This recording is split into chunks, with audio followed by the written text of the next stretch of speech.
Pemerintah resmi mengeluarkan kebijakan mengenai perluasan penerimaan program bantuan untuk pembelian motor listrik roda 2 berbasis baterai.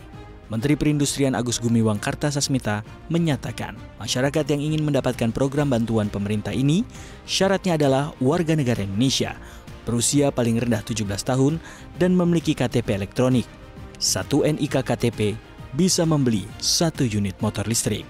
Melalui program bantuan pemerintah ini, masyarakat akan mendapatkan potongan harga Rp7 juta untuk pembelian 1 unit KBL berbasis baterai roda 2. Peraturan Menperi nomor 21 tahun 2023 menegaskan, dalam melakukan proses pembelian KBL berbasis baterai roda 2, dealer perlu melakukan pemeriksaan kesesuaian data pembeli yang berbasis NIK yang terintegrasi dengan data kependudukan dan catatan sipil Kementerian Dalam Negeri dengan menggunakan sistem informasi yang disediakan oleh Direktorat Jenderal Ilmate Kementerian Perindustrian. Terkait subsidi motor listrik, Ais Moli mengklaim jumlah industri sepeda motor listrik yang ingin menjadi mitra pemerintah semakin banyak. Hal ini terlihat dari industri yang mulai menaikkan tingkat komponen dalam negeri atau TKDN minimal 40% sebagaimana disyaratkan pemerintah. Tercatat, sudah ada 14 perusahaan dengan 30 model motor listrik yang sudah bermitra dengan pemerintah. Kedepan, Ais Moli memastikan jumlah ini akan terus bertambah.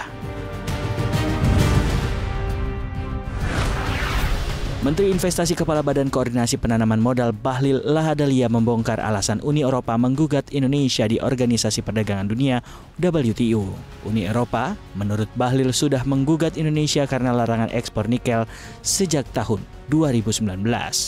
Menurut Bahlil, gugatan ke WTO tersebut disebabkan biji nikel merupakan barang tambang yang sangat strategis untuk mendukung dunia menuju energi hijau. Bahlil menyatakan, ke depan dunia akan beralih dari energi kotor ke energi bersih, termasuk diantaranya penggunaan kendaraan dari bahan bakar minyak ke kendaraan listrik. Oleh karena itu, dibutuhkan bahan baku penunjang kendaraan listrik, yakni baterai kendaraan listrik, di mana baterai kendaraan listrik sendiri membutuhkan bahan baku nikel. Sebagaimana diketahui, Indonesia adalah pemilik cadangan nikel 25% dunia. Terkait hal ini, Bahlil menyebut Presiden Joko Widodo tak tinggal diam. Bahlil merinci keuntungan dari larangan ekspor nikel dan pengembangan hilirisasi nikel dari dalam negeri mencapai 10 kali lipat. Tercatat, pada tahun 2017, ekspor biji nikel hanya 3,3 miliar dolar Amerika Serikat. Sementara, ekspor nikel yang telah melalui proses hilirisasi pada tahun 2022 menembus angka 30 miliar dolar Amerika Serikat.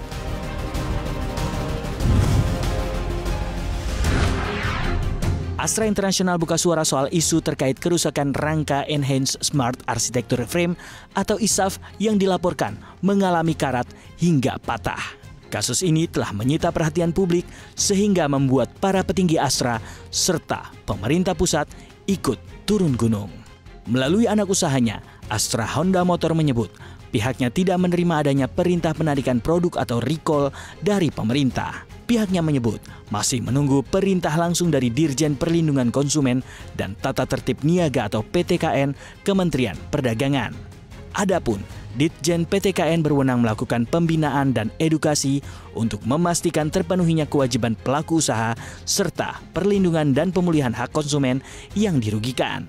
Meski demikian, Kementerian Perdagangan telah memanggil AHM untuk memberikan klarifikasi. Selain Mendak, Kementerian Perhubungan juga telah melakukan pemanggilan kepada AHM serta berjanji akan segera melakukan investigasi lanjutan.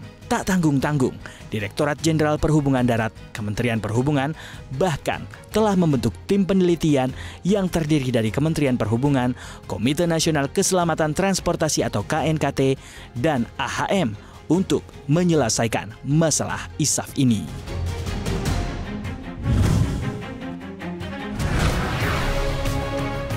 Toyota menghentikan sementara operasional pabrik di Jepang menyusul kerusakan pada sistem produksi.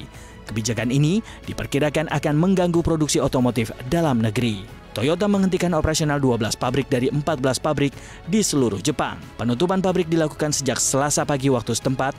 Secara keseluruhan, 14 pabrik tersebut menyumbang sekitar sepertiga produksi mobil global Toyota. Namun, jumlah produksi yang hilang akibat penghentian pabrik ini belum jelas. Saat ini, Toyota tengah menyelidiki penyebab kerusakan. Dugaan sementara, kerusakan bukan karena serangan siber, meskipun penyebab kerusakan sistem ini belum jelas. Perusahaan-perusahaan Jepang telah mewaspadai risiko serangan siber. Pasalnya, dalam beberapa hari terakhir, beberapa perusahaan dan kantor pemerintah melaporkan banyaknya panggilan telepon dari sumber yang tidak jelas. Pemerintah mengatakan panggilan tersebut kemungkinan besar berasal dari China dan terkait pembuangan limbah air radioaktif dari Fukushima.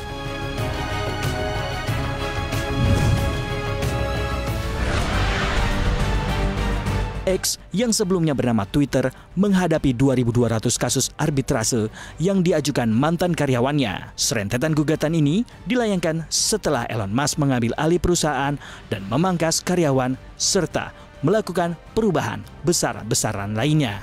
Dikutip dari situs James, diputuskan bahwa biaya dasar berlaku secara keseluruhan untuk 2.200 kasus arbitrase X.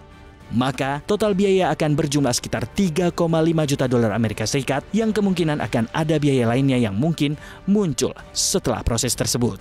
Gugatan ini dilayangkan karena X tidak membayarkan pesangon yang dijanjikan. Perusahaan X berpendapat perusahaan tidak mengamanatkan karyawannya untuk menyelesaikan masalah apapun melalui arbitrase. Dengan demikian, X tidak perlu menanggung sebagian besar biaya pengajuan. Menanggapi respon perusahaan, Woodfield dan mantan karyawan X lainnya berencana mencabut gugatan melalui jalur arbitrase dan memindahkan kasus ke pengadilan.